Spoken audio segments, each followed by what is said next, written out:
বন্ধুরা, আজকে সোমবার। আজ 23শে সেপ্টেম্বর 2024। যেমনটা বলেছিলাম, আজ সোমবার থেকে কিন্তু আবহাওয়ার পরিবর্তন আসতে চলেছে। এই মুহূর্তে দেখছেন গোটা বাংলাদেশ জুড়ে কিন্তু মেঘাচ্ছন্ন পরিবেশ। আর পশ্চিমের জেলাগুলোতে এই মুহূর্তে মেঘ রয়েছে, কিন্তু বৃষ্টি সেভাবে এই মুহূর্তে লক্ষ্য করা না গেলেও বৃষ্টি, এই যে দেখছেন, বৃষ্টি চলছে। কিন্তু এই মুহূর্তে বৃষ্টি অলরেডি হচ্ছে।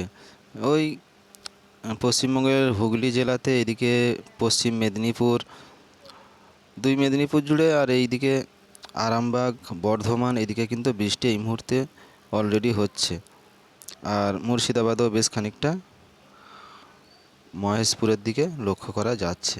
আর বাংলাদেশে খুব ছিটেফোঁটা বৃষ্টি ঢাকার দিকে এই মুহূর্তে লক্ষ্য করা যাচ্ছে। আর খুলনার কাছে খুব অল্প, মানে ছোট্ট একটা এরিয়া জুড়ে বৃষ্টি লক্ষ্য করা যাচ্ছে। বাংলাদেশে সেভাবে কিন্তু বৃষ্টি লক্ষ্য করা আর যাচ্ছে না।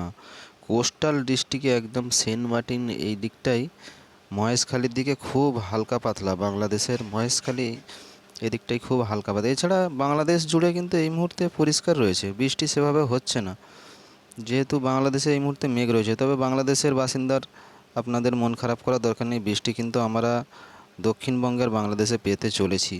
দক্ষিণবঙ্গে তো এই মুহূর্তে বৃষ্টি বেশ খানিকটা এরিয়া জুড়ে নিয়ে হচ্ছে। তো বন্ধুরা, এই ছিল আপডেট বাংলাদেশে এবং দক্ষিণবঙ্গের বাসিন্দাদের জন্য। আমার নেক্সট ভিডিও আসছে বিকালে।